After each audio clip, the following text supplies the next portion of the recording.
The Poet's Daughter. Part 1. The bookshop on Paternoster Row. Rain hammered against the windows of Godwin's bookshop, turning the London street outside into a blur of grey and brown. Inside, 16-year-old Mary Godwin sat curled in the corner chair, reserved for serious readers, surrounded by towers of books that threatened to topple at any moment. Her red-gold hair had escaped its pins hours ago, and there was ink on her fingers from taking notes. But she didn't care. She had just discovered a collection of Italian poetry that made her heart race with the beauty of the language. "Mary!" Her stepmother's shrill voice cut through her concentration. "Mary, where are you? We have customers."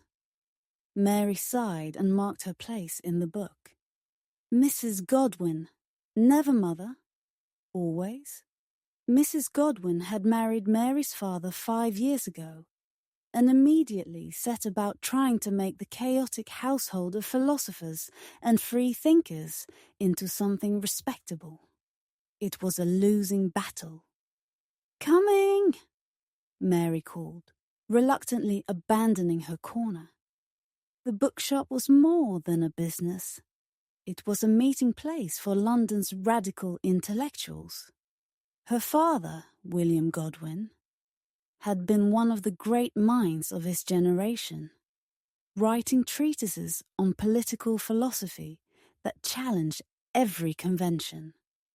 Her mother, Mary Wollstonecraft, had written the groundbreaking A Vindication of the Rights of Woman before dying just days after Mary's birth.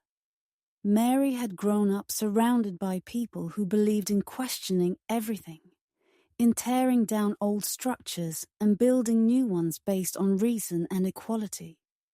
She had sat at dinner tables with poets and revolutionaries, had absorbed ideas that most girls her age would never encounter. But lately, the bookshop felt stifling. The customers were the same familiar faces, aging radicals rehashing old arguments, young students trying too hard to seem revolutionary. Mary wanted something new, something electric, something real. She emerged from behind the shelves to find her stepmother serving tea to a middle-aged man in an expensive coat. Another potential donor, Mary guessed. Her father's finances were perpetually precarious, and Mrs. Godwin spent much of her time trying to extract money from wealthy patrons. "Ah, Mary," her father said, looking up from his desk. William Godwin was 58 now, his face lined with worry and thought, but his eyes still held the fierce intelligence that had made him famous. "Come meet Mr. Harrison. He's interested in purchasing a first edition of My Political Justice." Mary made polite conversation with Mr. Harrison, recommended other books he might enjoy, and managed to slip away, after extracting a promise that he would return with payment next week. She had just reached for her Italian poetry again when the shop bell rang. The young man who entered shook rain from his dark hair and looked around the shop with eager, searching eyes. He was perhaps 21 or 22, dressed simply, but with an air of careless elegance that suggested good breeding poorly maintained. His face was striking, not conventionally handsome, but alive with intelligence and passion. "Mr. Godwin," he said, his voice cultured and musical. "I'm Percy Shelley. I wrote to you last month about your work. You were kind enough to invite me to call." Mary watched her father's face transform. William Godwin rose from his desk, genuine pleasure replacing his usual worried expression. "Mr. Shelley, of course I remember your letter. Your thoughts on my political justice were remarkably insightful for someone so young. Please come in, sit down. Percy Shelley moved through the shop, like someone returning home after a long journey, his eyes drinking in the titles on the shelves. "This is wonderful," he murmured. "I've dreamed of visiting this place. Your late wife's work changed my life, Mr. Godwin. I must have read A Vindication a dozen times." Something in Mary's chest tightened. Most people who mentioned her mother did so awkwardly, uncomfortable with the scandalous life Mary Wollstonecraft had led. But Percy Shelley spoke of her with reverence, as though discussing a saint. "Mary," her father called. "Come here, child. I want you to meet someone." She approached slowly, suddenly aware of her dishevelled appearance, her ink-stained fingers. Percy Shelley turned as she approached, and their eyes met. The world stopped. It was absurd, melodramatic, the kind of thing that happened in the novels Mrs. Godwin read and Mary scorned. But there was no other way to describe it. In that moment, looking into Percy Shelley's hazel eyes, Mary felt as though she had been struck by lightning. "This is my daughter," William Godwin said with obvious pride. "Mary Wollstonecraft Godwin." "Mary Wollstonecraft Godwin," Percy repeated slowly, as though the name were a poem. He bowed formally, but his eyes never left hers. "Name for your remarkable mother. What an extraordinary legacy to carry." "I try to be worthy of it," Mary said, finding her voice. "I'm certain you are." Percy smiled, and it transformed his face from striking to beautiful. Anyone who grows up in this temple of learning must be exceptional. They talked, Mary, Percy, and her father, for hours. They discussed philosophy and poetry, politics and revolution, the rights of man and woman, the nature of love and freedom. Percy was magnetic, his words tumbling out in passionate streams, his ideas bold and challenging. He was married, he mentioned in passing, but it was clear the marriage was unhappy. He believed in free love, in the idea that souls should unite based on genuine connection rather than legal or religious obligation. Mary's father frowned at this, his old radicalism warring with his current desire for respectability. But Mary felt her heart race with recognition. Here was someone who thought as she did, who questioned as she did, who felt the same restless hunger for more than society offered. When Percy finally left, promising to return soon, Mary felt as though part of her had walked out the door with him. "Remarkable young man," her father said, settling back at his desk. "Brilliant mind, though I must say, some of his ideas about marriage are rather extreme." Mary said nothing. She returned to her corner and her Italian poetry, but the words swam before her eyes. All she could see was Percy Shelley's face, hear his voice, feel the electric connection that had sparked between them. She was 16 years old, and she had just met the person who would change her life forever. Part 2. The cemetery meetings. Percy Shelley returned to the bookshop the next day, and the day after that, and the day after that. He came ostensibly to discuss philosophy with William Godwin, to borrow books, to engage in the kind of intellectual discourse that the aging philosopher craved. But his eyes always found Mary, and hers found him. They began to engineer moments, alone brief exchanges in the aisles between bookcases, whispered conversations while her father was occupied with other customers. stolen minutes that felt more intimate than hours of formal courtship. "Have you read this?" Percy would ask, pressing a volume into her hands, his fingers lingering perhaps a moment too long. "Not yet," Mary would reply, very aware of how close he stood. "What did you think of it?"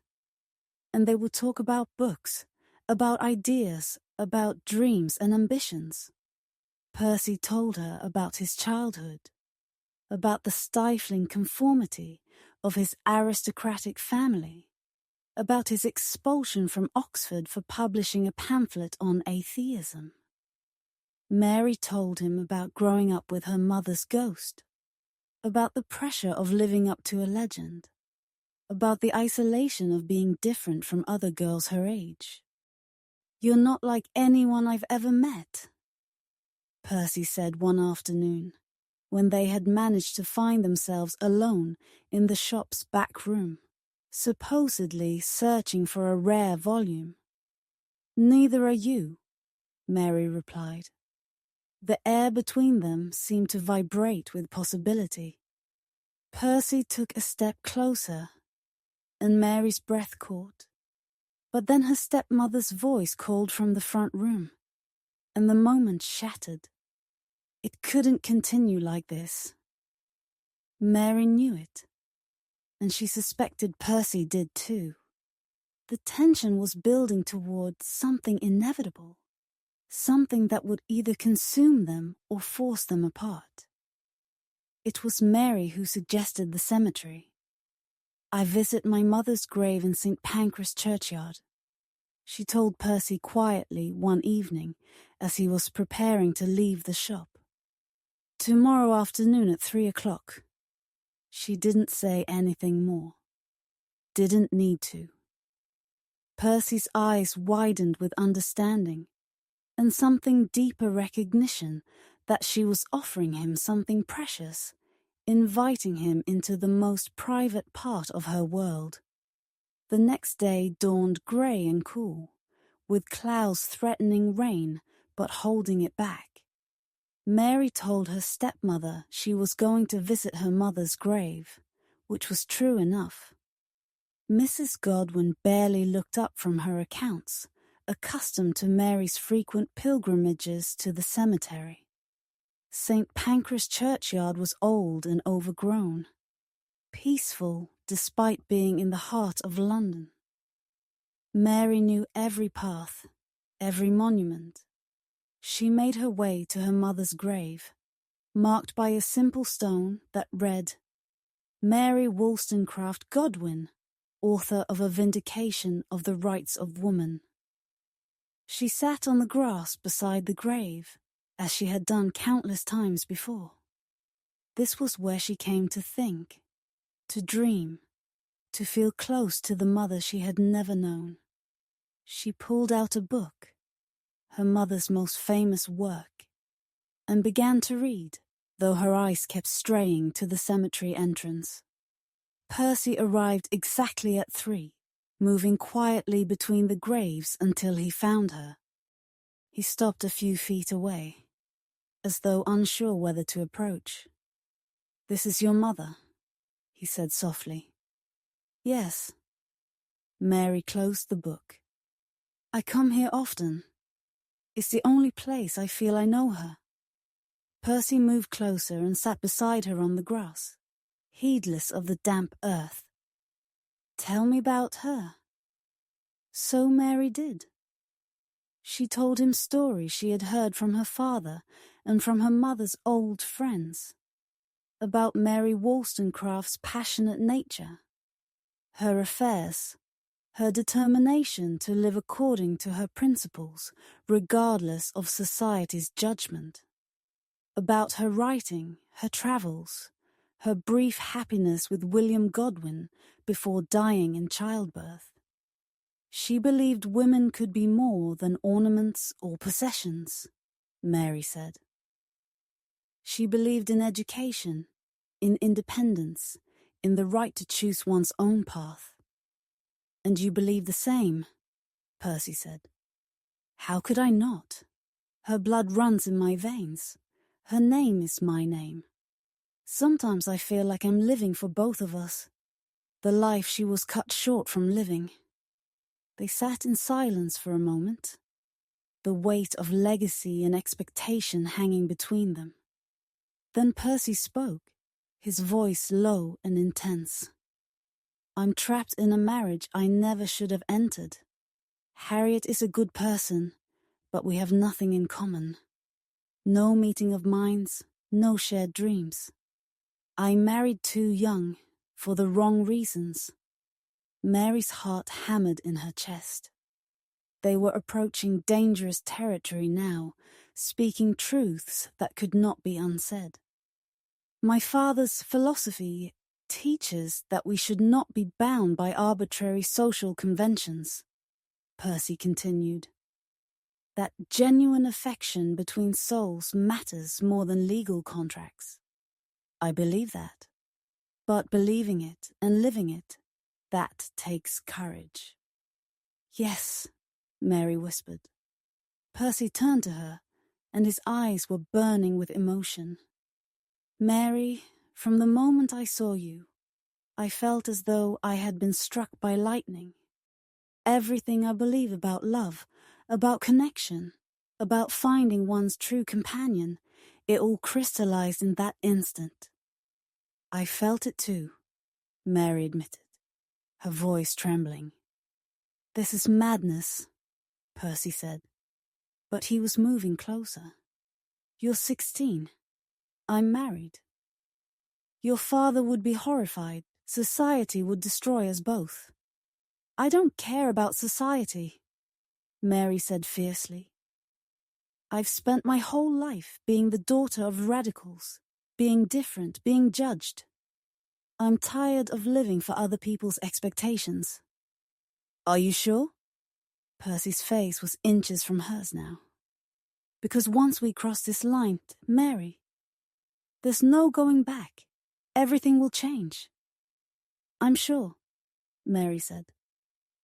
And there, beside her mother's grave, in a cemetery in the heart of London, Percy Shelley kissed her. It was not a gentle kiss. It was passionate, desperate. The kind of kiss that contained all the longing and recognition and connection they had been feeling for weeks.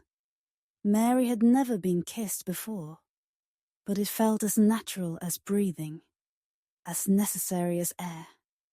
When they finally broke apart, both breathing hard, Percy rested his forehead against hers. "I love you," he whispered. "I don't care if it's too soon to say it, or too dramatic, or too anything.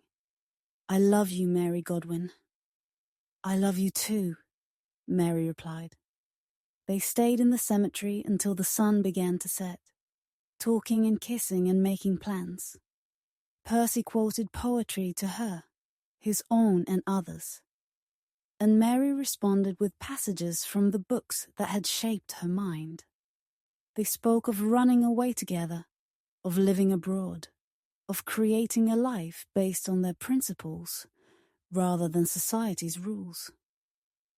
"We'll be like your mother and father," Percy said, "living according to our beliefs, regardless of judgment." "They didn't marry until my mother was pregnant with me," Mary pointed out. "The scandal never fully left them." "Then we'll weather scandal too. Together." Percy took her hands. "I know I'm asking you to sacrifice everything, your father's approval, society's acceptance, any chance of a conventional life. But I swear to you, Mary, I will spend every day trying to be worthy of that sacrifice." "You already are," Mary said. As darkness fell and they finally left the cemetery, Mary felt transformed. She was no longer just the daughter of famous parents, no longer just a girl surrounded by books and ideas. She was a woman in love, making her own choices, claiming her own destiny. The weeks that followed were a blur of secret meetings, stolen moments, passionate conversations that ranged from philosophy to poetry to plans for their future. Percy began writing to his wife, trying to explain his feelings, attempting to separate as gently as possible. Mary wrote in her journal, pouring out her emotions in words that sometimes frightened her with their intensity. Her father began to suspect something was wrong. William Godwin might have preached free love in his youth, but he was horrified by the thought of his 16-year-old daughter involved in such a scandal. He forbade Percy from visiting the bookshop, refused to see him. But it was too late. Mary and Percy were beyond the point where parental disapproval could stop them. Part 3. The Great Escape. The confrontation came on a hot July evening. Mary had been called to her father's study, where he sat behind his desk, like a judge preparing to deliver sentence. "I know about your attachment to Mr. Shelley," he said without preamble. "Mrs. Godwin has been observing you. She says you've been meeting him secretly." Mary lifted her chin, refusing to be cowed. "Yes, I love him, father." "Love?" William Godwin's voice was harsh. "Mary, he's a married man. Whatever romantic notions you have about this situation, you must understand the reality. If you pursue this, you will be ruined. No respectable man will ever marry you. You will be shut out of society, called a homewrecker, a scandal." "I don't care about respectable men or society," Mary said, echoing her mother's famous defiance.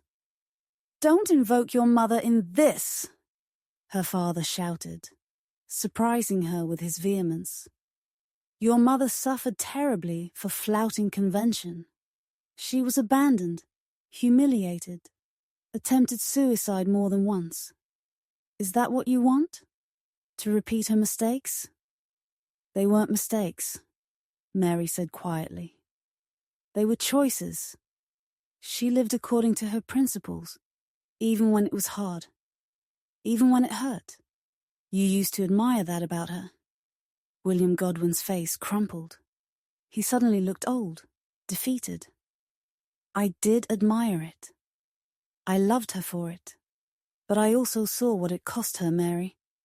I held her when she wept, comforted her when society's cruelty became too much to bear. And then I watched her die, giving birth to you. And I thought, I hoped, that you would have an easier life." Mary felt tears prick her eyes, but she blinked them back. "I don't want an easier life, father. I want a meaningful one. Percy understands me. He values my mind, encourages my writing, sees me as an equal. How many men would offer me that? He's offering you scandal and poverty," her father countered. "His family has cut him off. He has debts, and even if he divorces his wife, which may not be possible, society will never accept you as his legitimate partner." "Then society is wrong," Mary said firmly. They argued for hours, neither willing to concede. Finally, her father issued an ultimatum. She must stop seeing Percy Shelley immediately, or she would be sent away to friends in Scotland until she came to her senses. Mary left the study feeling both devastated and determined. She would not give up Percy. Could not. He was part of her now, woven into her very soul. She sent word to Percy through a trusted friend, and they met one last time in St. Pancras Cemetery at her mother's grave. "We have to leave," Percy said without preamble. "Your father will never approve, and waiting will only make things harder." "Leave?" Mary's heart raced. "Leave London?" "Leave England," Percy corrected. We'll go to the continent. France, Italy, Switzerland. We'll travel, write, live freely. Your stepsister Jane has already agreed to come with us as companion and chaperone. Mary thought of Jane Clairmont, her stepmother's daughter, who had become caught up in the romance of their situation. Jane was impulsive and dramatic, and Mary wasn't certain having her along was wise. But conventions required some form of female chaperonage, even for runaways. When? Mary asked. Tomorrow night. We'll take the mail coach to Dover, then cross to Calais. By the time your family realizes you're gone, we'll be in France. It was mad, impulsive, exactly the kind of reckless romanticism that Mary had always read about but never imagined living. But looking at Percy's face, feeling the strength of her love for him, she knew she would do it. Yes, she said.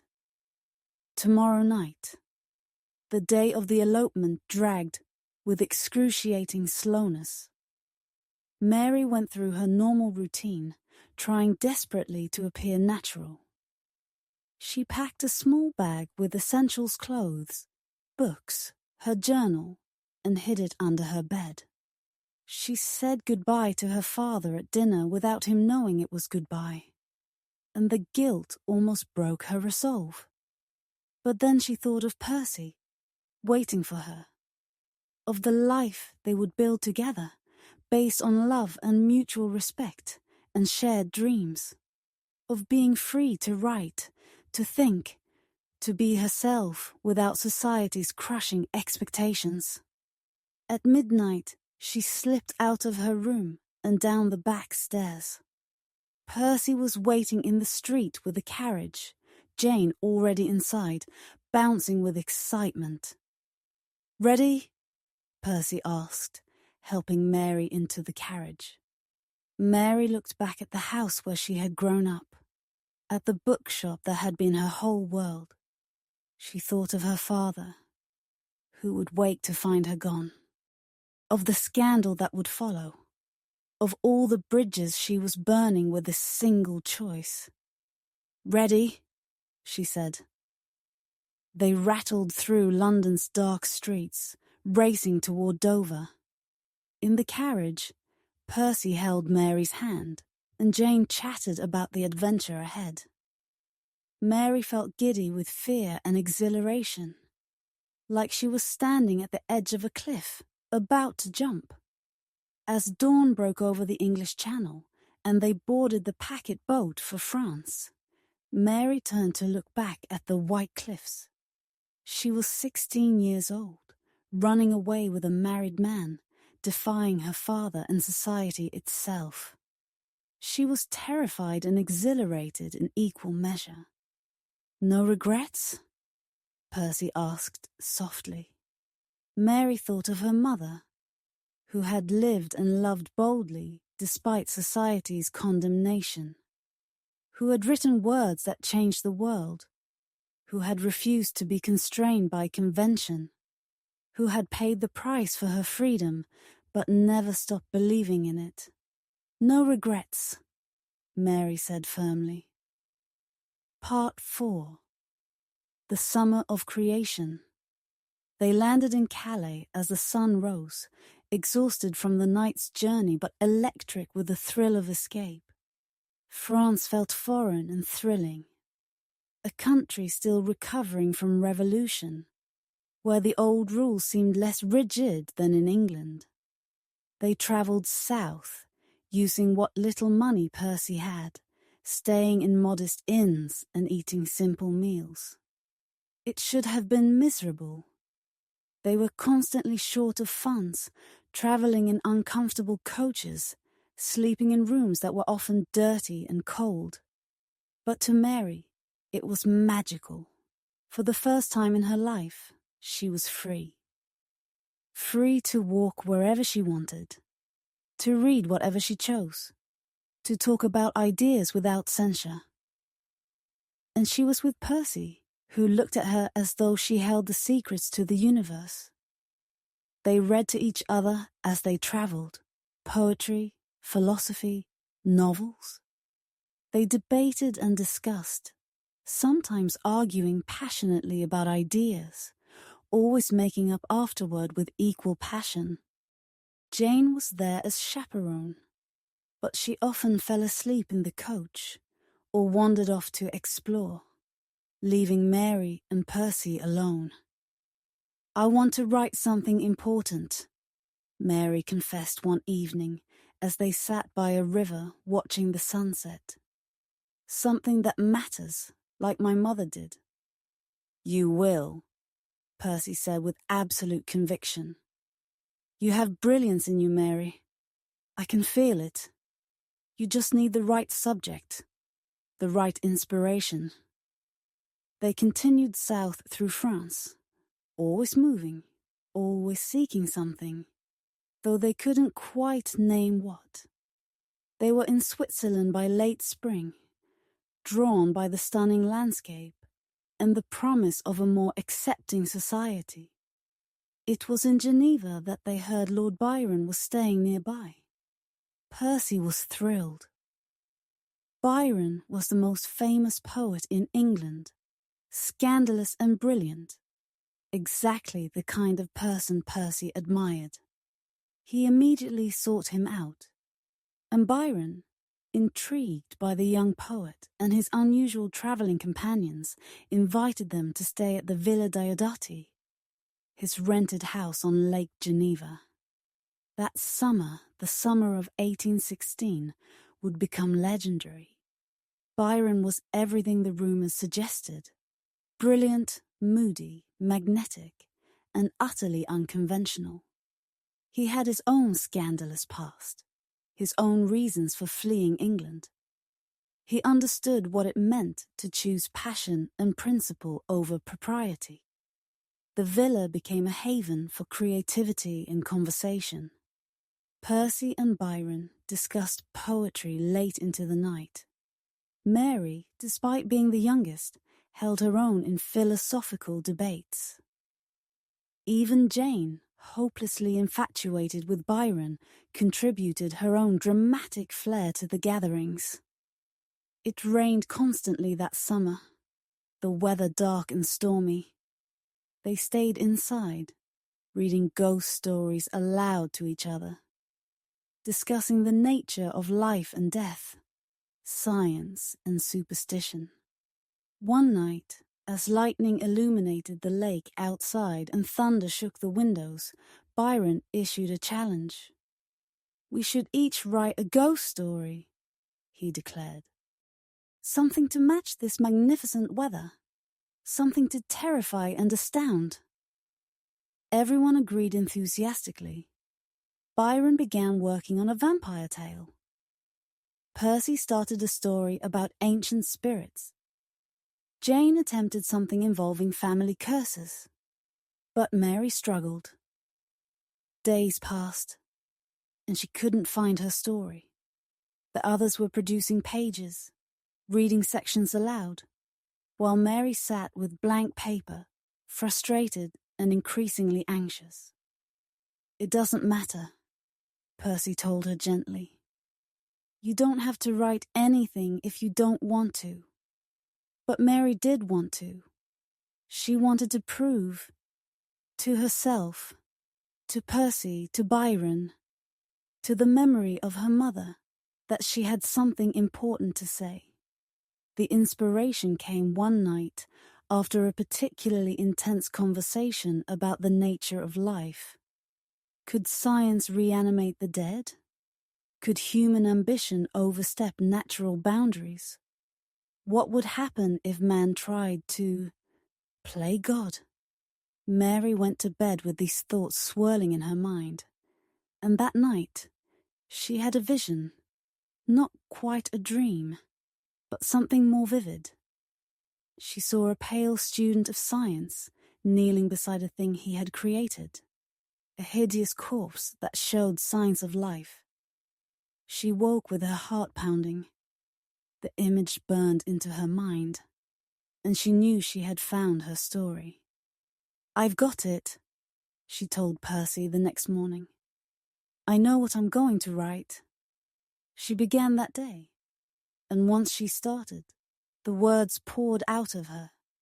She wrote about Victor Frankenstein, a brilliant but arrogant scientist who creates life from death, about the creature he makes and then abandons, leaving it to face a world that finds it monstrous, about responsibility and consequence, creation and destruction, the dangers of unchecked ambition.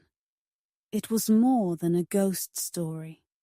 It was a meditation on everything she had been thinking about, the nature of humanity, the responsibilities of parents to children, the consequences of defying natural order. It was influenced by her mother's writings about rights and dignity, by her father's philosophy about responsibility, by her own experiences of being abandoned, her mother dying, her father emotionally distant, Percy's complicated situation with his wife. Percy read each chapter as she completed it, his eyes growing wider with amazement. "This is extraordinary, Mary. This is going to be something truly important." Byron too was impressed when Percy shared excerpts. "The girl has talent," he admitted, "real talent. Not just pretty phrases, but genuine depth." Mary worked obsessively through that rainy summer, building her story, refining her ideas. Percy helped her with editing, suggesting improvements, encouraging her when she doubted herself. But the vision, the heart of it, was entirely hers. By the time they left Geneva in late summer, Mary had completed what would become Frankenstein, or the modern Prometheus. She was 18 years old. Part 5, The Price of Choice. The return to reality was harsh. They went back to England in September, but nothing was as they had imagined. Percy's wife Harriet was devastated by his abandonment. His family had indeed cut him off financially. And society, oh, society was merciless. Mary was called a homewrecker, a temptress, a scandal. Doors that might have opened to William Godwin's daughter slammed shut when they learned about her elopement. Even her father, whose philosophy had inspired her independence, publicly distanced himself from her, mortified by the scandal. The rejection hurt more than Mary had anticipated. She had known there would be consequences, but she hadn't truly understood the depth of social ostracism. The daily cruelties of being cut by former friends, the whispers that followed her everywhere. Percy struggled too. His debts mounted, and creditors pursued him relentlessly. They moved constantly, staying one step ahead of bailiffs, living in shabby rooms that were nothing like the romantic vision Mary had held. And then, devastating news. Harriet Shelley was found drowned in the Serpentine, pregnant and despairing. Whether it was accident or suicide, no one knew for certain. Mary felt the weight of guilt crush her. Had her love for Percy contributed to this tragedy? Would Harriet still be alive if Mary had been stronger? Had resisted? "You cannot blame yourself," Percy told her, though his own face was haggard with grief and guilt. "Harriet was suffering long before we met. Her family, her circumstances. But I didn't help," Mary said quietly. "We didn't help." Percy had no answer for that. They married 2 weeks later. Now that Percy was legally free, it should have been a moment of joy, but it felt more like a formality, a way to try to restore some respectability. The damage was done, but through all the scandal and struggle, Mary kept writing. Her novel about Frankenstein and his creation became her refuge, her way of processing everything she was experiencing. She refined it, expanded it, made it deeper and more complex. Percy believed in the book fiercely. He helped her find a publisher, wrote an anonymous preface to give it credibility, pushed for it to be taken seriously despite Mary's age and gender. Frankenstein, or The Modern Prometheus, was published anonymously in January 1818, when Mary was 20 years old. Many assumed it was written by Percy or by Byron. How could a young woman, barely out of her teens, create something so dark and profound?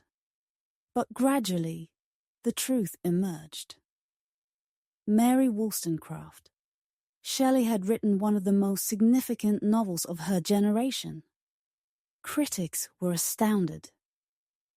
Here was the daughter of two famous radicals, the girl who had scandalized society with her elopement, and she had produced a work of genius.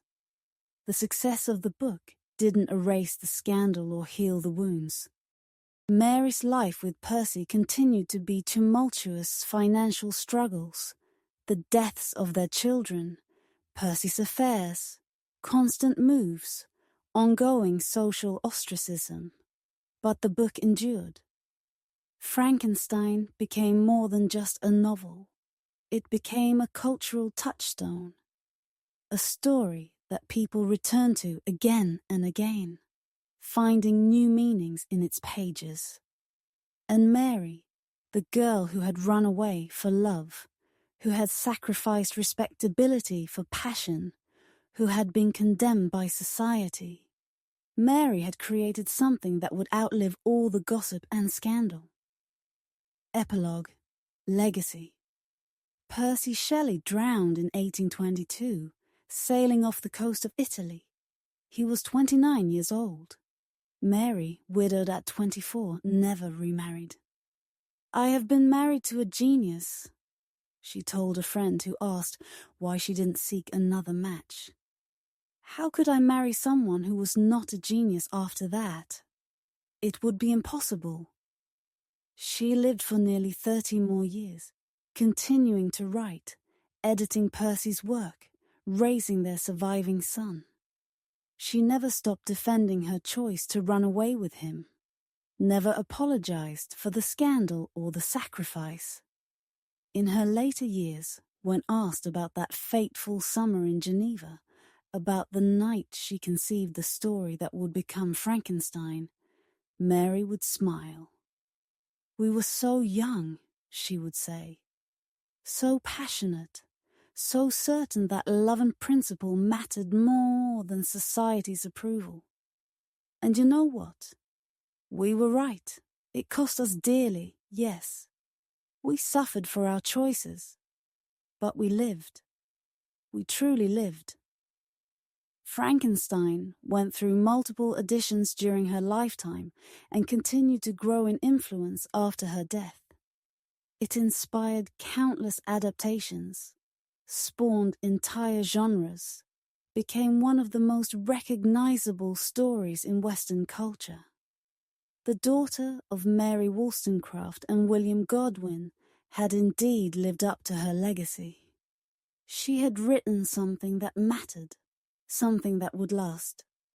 And she had done it while choosing love over convention, passion over security, her own path over the one society had planned for her. Mary Wollstonecraft. Shelley died in 1851 at age 53. When they opened the desk where she kept her most precious possessions, they found Percy Shelley's heart preserved after his cremation wrapped in a copy of one of his poems, along with locks of her children's hair and pages from her journal. The journal contained an entry from that long-ago summer in Geneva when she was 18 and had just conceived the story that would make her famous. "I have found my voice," I have found my story, and I have found my love. Whatever comes, whatever price I must pay, these gifts are worth it. I am my mother's daughter, and I will live boldly, write truthfully, and love deeply. Let the world say what it will. And the world did say many things about Mary Shelley. But what endured? What mattered? What lasted beyond all the scandal and gossip and judgment was the story itself. The story of a brilliant young woman who defied convention for love and creativity, who suffered for her choices but never regretted them, who created, from the storm of her own tumultuous life, something extraordinary and eternal. Mary Shelley had lived according to her principles, just as her mother had before her. And in doing so, she had given the world a gift that would never be forgotten. The end. Author's note. This story is a fictionalized account inspired by the real life of Mary Shelley, 1797-1851, daughter of Mary Wollstonecraft and William Godwin, who eloped with the married poet Percy Shelley in 1814, and wrote Frankenstein at age 18 during the famous summer at Lake Geneva in 1816. While the emotional core and major events are based on historical fact, dialogue, and many specific scenes have been imagined for dramatic purposes.